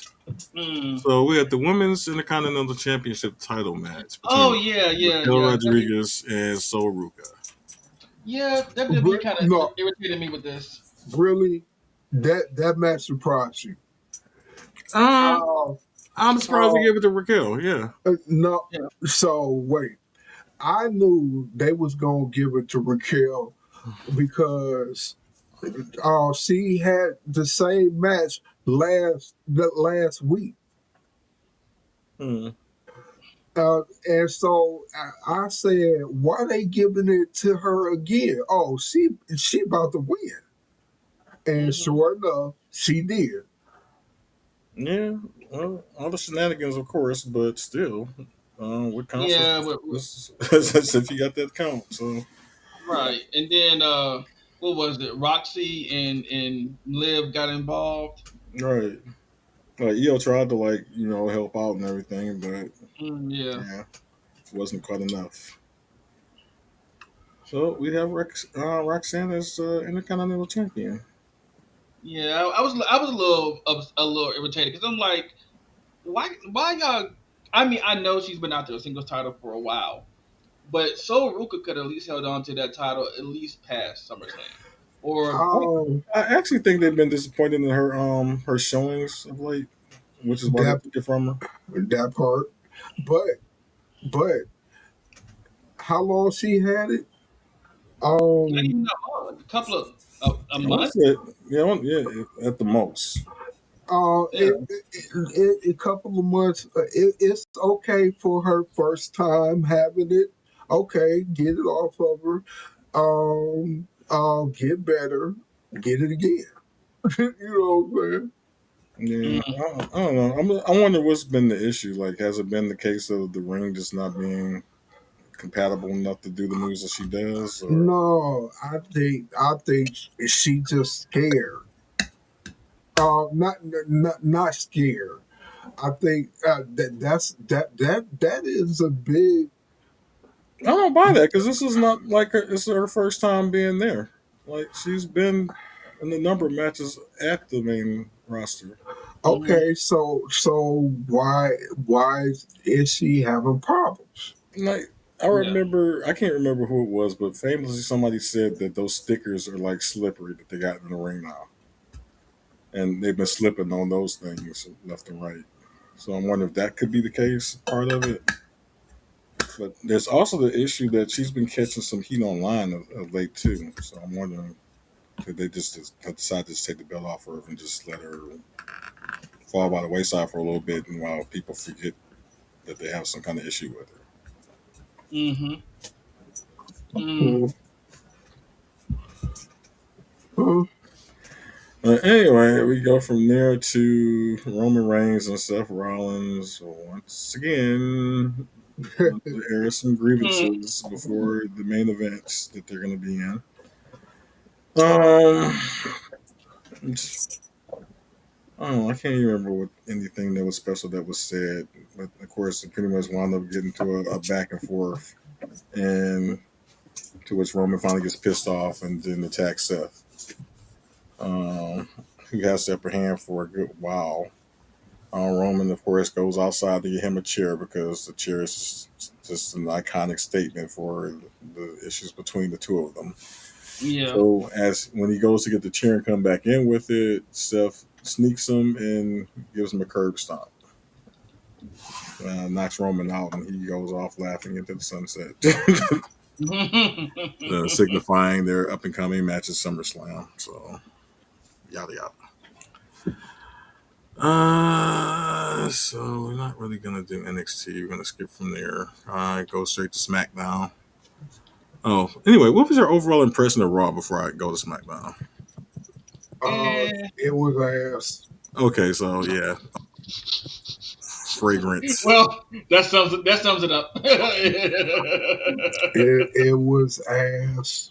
Kind of like It the was way I'm much. just going through this, like I am, is kind of how I felt about it. Just like stuff Yeah. is happening, and yeah, and Yeah. We had to say stuff, but yeah, we there's no passion behind it. It's just like, oh, right. It's it just like I happened. can't deny that there were some good matches here and there, but as far as the storylines and shit that they're going, it's like the same old, and it's just really tired. Yeah. A whole bunch of cliches that we're just too fucking used to. Uh, anyway, on to SmackDown, which I don't remember that well either, to be honest. But okay, we started off with goodness. It was a tag team match between the baddies, Me Chin and B Fab, Hmm. and Chelsea Green and Tiffany Stratton. Huh. Um. mm, Stuff happened. uh. Yeah. Just. Yeah. But I don't know. There was a couple of good moments here and there. I just don't want anything about this match. I just didn't need it. I'm not really vibing with the baddies faction. I'm kind of over it. It's constantly going between Chelsea and Tiffany and these two. It's like I don't know. This configuration just it just screams CD list. Yeah. Um, Oh well, I think somebody is on the trying to get Jay over, and they is saying, okay, this is her faction phase or whatever. Check. Yeah. You know what I'm saying? Like I get it. I guess. be- be- I'm just because I can't see why on paper they would put this faction together. well. They're still trying to show her up, and to be honest, the other girls need some help as well. And Yeah. I guess if they're together, they can help each other. Some days it does work. It just, but we keep going to the Yeah, same drawing board with this. yeah. When they was getting at Charlotte and beating her up, it worked. You know what I'm saying? Yeah. Now we're taking a swerve and going towards Stephanie Stratton, which I kind of get. Like I think, like I've been saying before, like I think Jade needs to go, do the gauntlet.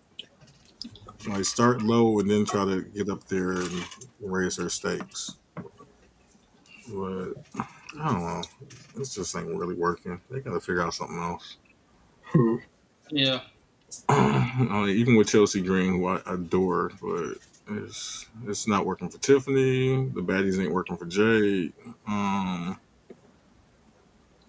and they have too good of a female roster for this just to suck like it's been sucking. But do you feel like the female roster right now is missing some elements or some people from both I think it's SmackDown and missing trust. That's what it's missing. it's missing what? Trust. Oh, Because all of them girls they're good. They're proven. okay. Um, like we all know them from NXT. I'm not. Well, maybe not all know them, Uh, but those of us who knows that NXT is pretty much ran by the women there. Mm. Um, I just don't think they're putting them in position to succeed.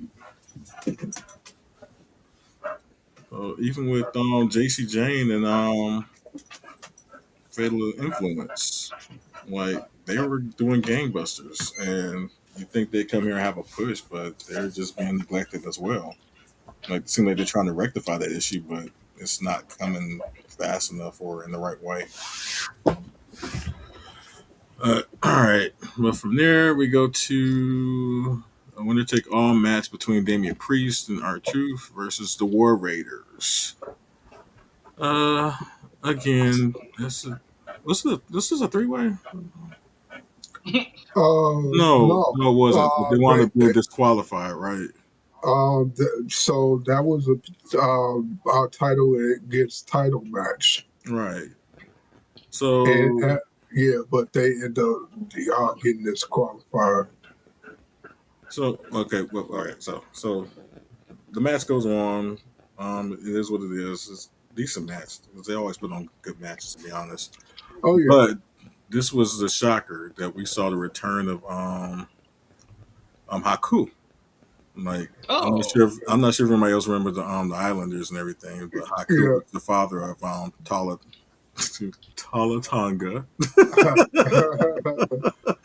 and what's the other one? Tamatonga. Yeah, Like he's their father, so he comes in pretty much saying like, y'all need to respect my family and they're about to rule. And so they came in and interrupt the match and disqualified. Who was actually the winner? Who got disqualified? I would say, um, he was looking good. And this is our local daddy hunter right here. There's nothing wrong with the daddy. But yeah, that was probably like the only, I guess, cool thing for this match. We get to see Aku take authority and just like, hey, I'm gonna lay on the law from here on. However, it's more Polynesians running rampant through the WWE.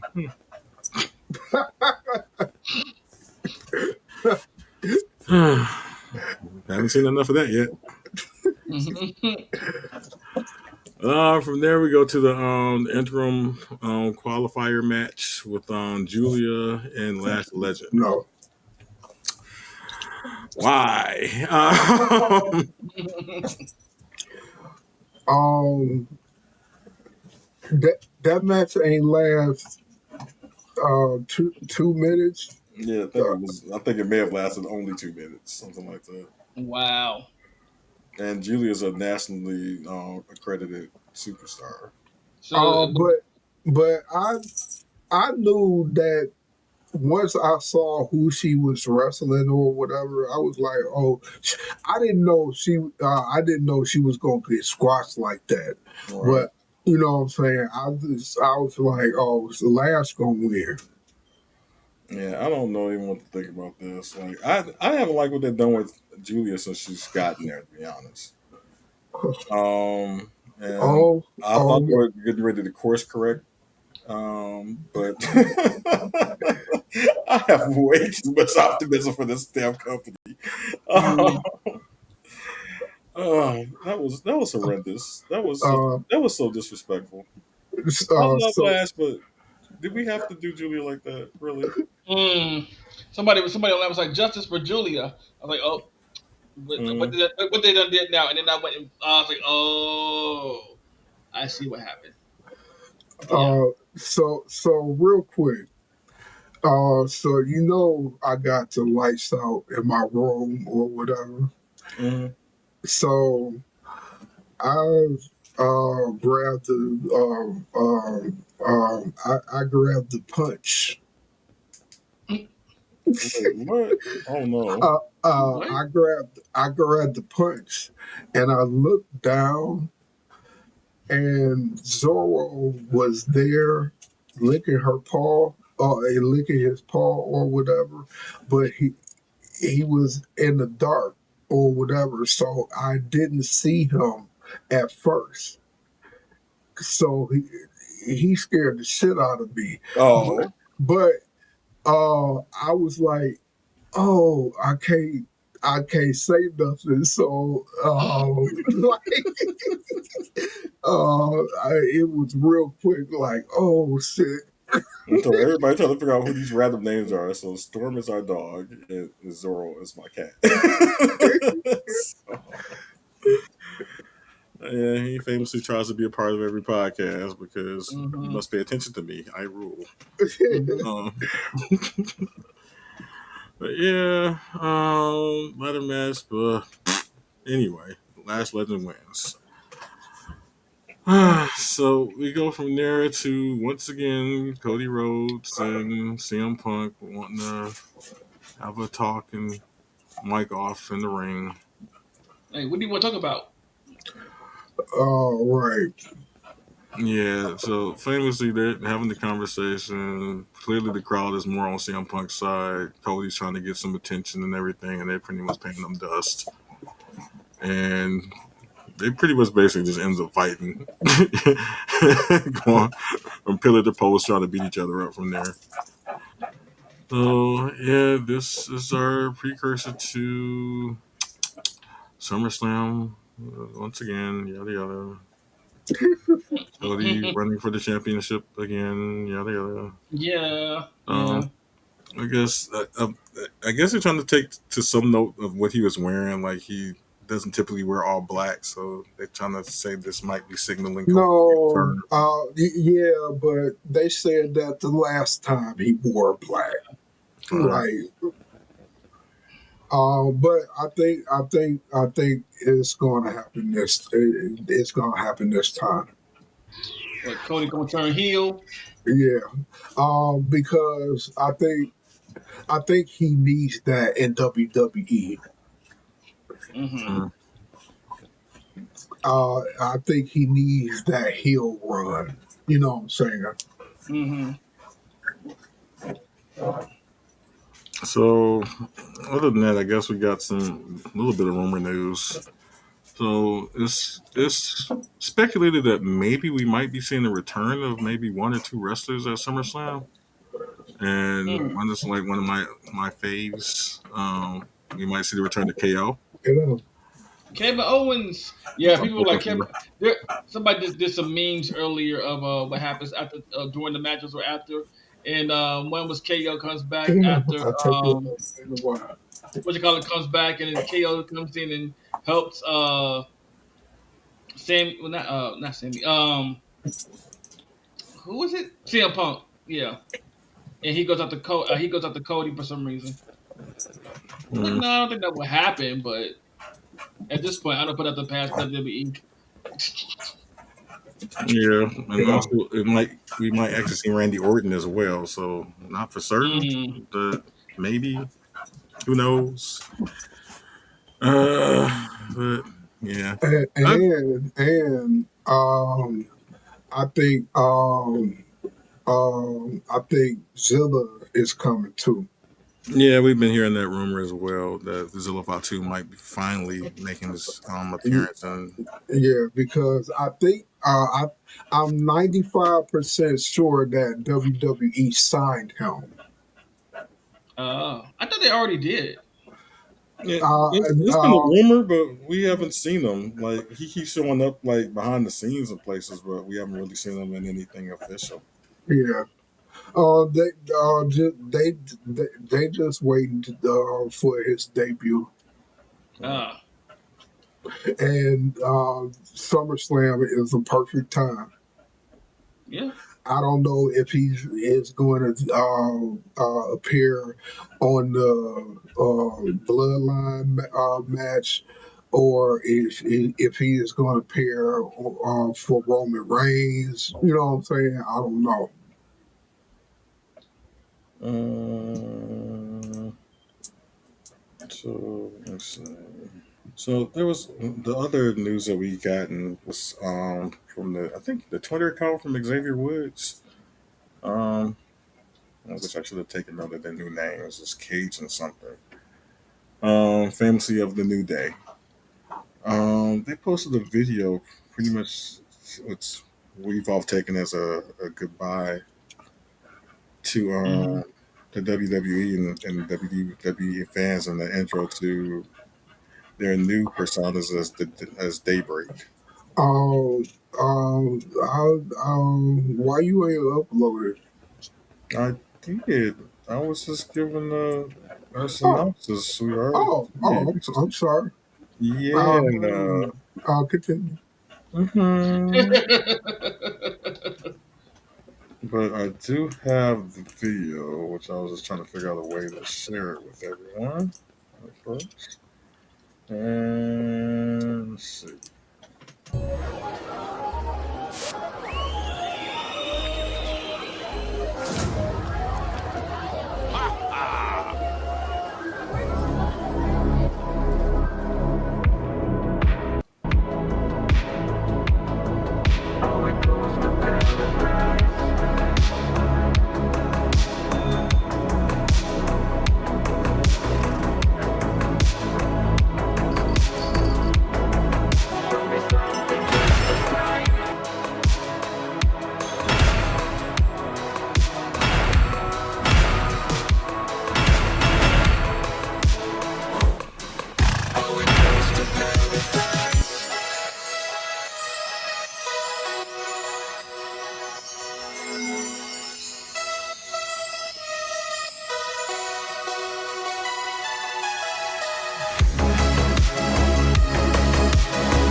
Yeah, Uh, famously unicorns have been the avatars of New Day forever.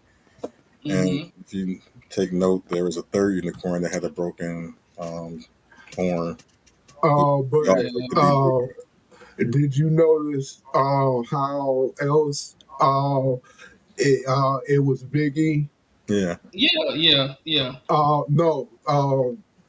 his name was cut like Big E's Oh, is. really? Yeah, Okay. Yeah, yeah. Mhm. yeah. Yeah. So I don't know. Kind of sad. Kind of Yeah. curious to see what's Um, gonna come from this with them. But Somebody um, it, uh, it's kind of sad, but it's kind of like, okay, go be what you can be. right. You know what I'm saying? or go where you're appreciated. Yeah. Yeah, yeah, yeah. Much so, Uh, yeah. um, famously, of course, everyone's projecting there'll be an AEW. I don't know. Mm. I just would like to see them. Is So is TNA still a thing or Yeah, it is. eh, you, I was about. you cut Um, out. uh, What you said you cut out? you cut out. Oh, so I was about to return to TNA, but they're dealing with some upheavals of late. Oh, A lot of the wrestlers are like leaving all of a sudden. Like that's this why. mass exodus all of a sudden. Yeah, that's why I asked that question. Are they still a thing? So crazy. Uh, Mhm. Oh, oh wait. Mm, Could it be? Is the rumors true? Uh, about so Vince. yeah. So the rumors is his case that went in a private stage or whatever. So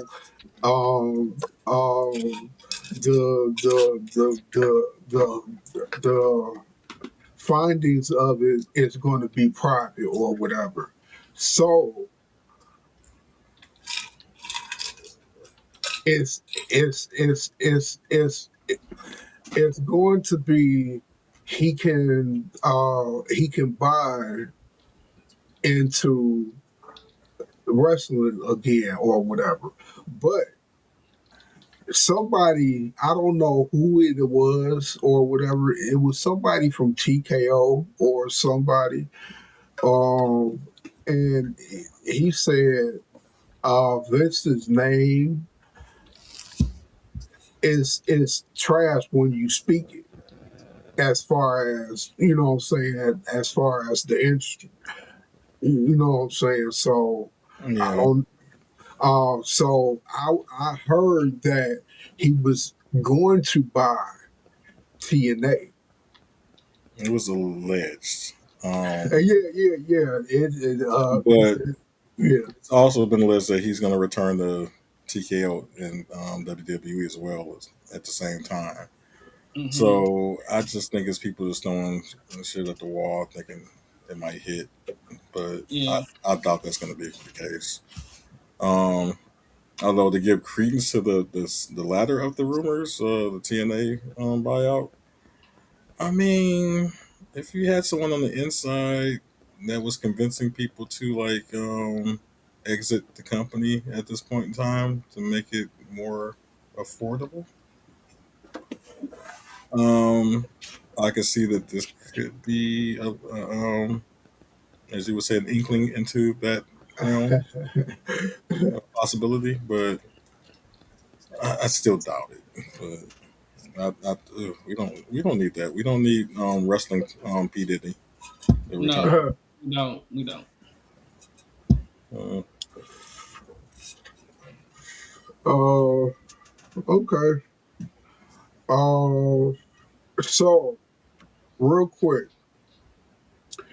um, in the podcast news, um, Forrest revealed the highest paid podcasters, and two of them were black. Okay. So the two, well, one at 82 million dollars is Joe Rogan. Uh, of course. yeah, Mm. But coming in at a coming in at 10 is Charlemagne the God, and is he grossed 27 mil. But is that for the network, him personally, or is that split up between him and the Breakfast Club? Like, Uh, and I don't how know. did they determine this? Right. That's a good question. We can find out if you can find out real quick, or we can do another podcast on that. Um, and coming in at 15, Joe Button. Wait, Joe Button. Joe Buttons. Yeah. No, he's letting his Michigander be shown. uh, And he grossed 20 mil. So okay. um Oh, yeah.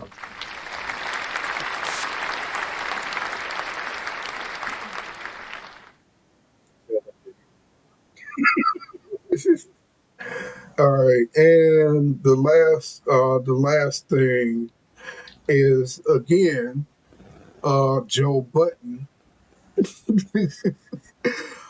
is doing a true crime show. Yeah. Yeah. True crime podcast with Dick Wolf. Yeah. Right. Uh, Cole. what's your thoughts about that, Cole? Shazam. I don't know Mm. how we got here. Oh, What? Wait. Why? Okay, so I get that Joe's a true crime fan and everything, but I don't see how you fit into this realm of media. But okay. Well, it could it could be his way of trying to get into that media. I guess. I don't know. I just think I don't know. I kind of think we're reporting on it too soon. I mean, I get that he's. Oh I know. yeah. I get that he spoke on it on the show and everything, but he was very vaguely about it. No. So if you check the chat, I sent the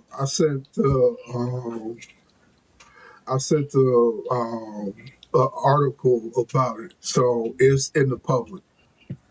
Oh, okay. no, no. No, it was the public has like been posting the fact that he's mentioned it on the show, but there's nothing that he's put Mm. out officially himself. So there's no details. All they did was like regurgitate everything he said on the show, No, which no, was there's absolutely the Wait, nothing. this is a video of him literally saying it. Oh, right right. over there. My bad. Yeah. So this is different. Than Well, mm-hmm. Mm. well, maybe can you play it? Because with your audio, Oh yeah, hold on. I can't find the chat quick enough.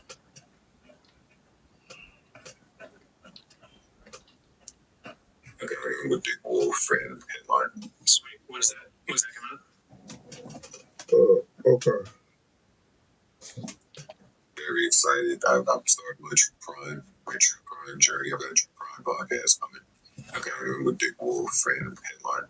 Sweet. When is that? When's that coming out? When is it coming out? Yeah. August. Okay. August. And I guess tell me a little bit about it. You're hosting the show. The show's gonna be called Crime in America, and without giving you too much, we're gonna delve into some stories. I'm a true crime fan. You are. I'm a true crime fan, so I watch it all. So this will be me looking at stories, telling stories, like just putting a modern spin on true crime. Fair enough. And I guess how's Yeah. Interesting. I guess. I'm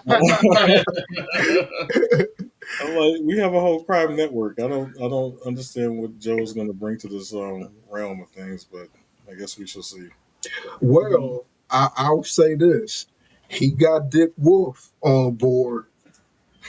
Yeah, Pause. Mister right.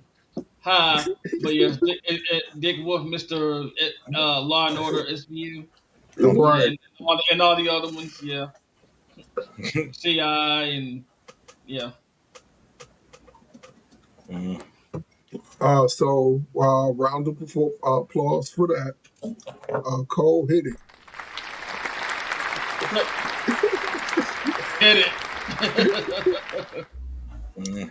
Sure. All right. So I would say um, we did the thing. What do y'all say? Yeah, Uh, we did the thing. okay, we did the thing. All right. Did the bad, bad thing. Yeah, and we got to rewind SummerSlam. So yeah. Yeah. Oh damn! Forgot about SummerSlam again. Yeah, it's happening right now. We might need to Uh, change this timing. I'm just saying. Um, I didn't want to say anything to you about that. So yeah. So we gonna rewind it and we gonna watch it. We gonna not go to social media and be spoiled or anything. He's telling himself this, by the way. Hmm. But yeah, we enjoyed our time with you, Algorithm Nation. This has been That's the What's Up podcast, and please join us again next week. We're hoping to be live for real this time. Oh wait.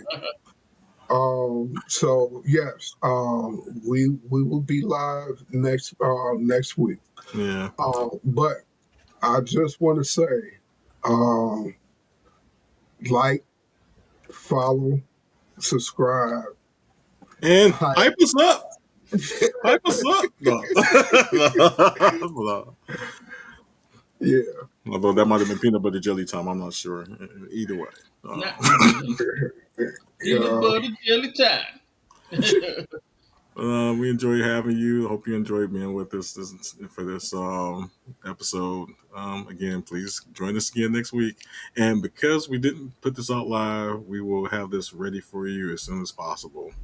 So we're just gonna put it out there as soon as we get it together. So, Oh, real quick. mhm. The question of the week. Nobody's said anything. So, No, we didn't say anything. But what we would like from our esteemed audience is if you have any like questions for us or any like advice that you might want to you know, Hmm. get from some older guys that's been through a lot of stuff. Hey, hit us up. Ask a Yeah, daddy or an uncle. either one works. um, all right. Um, Cole, take us away. All right. All right. This has been great. Later. Next time. Love you. Bye. Bye.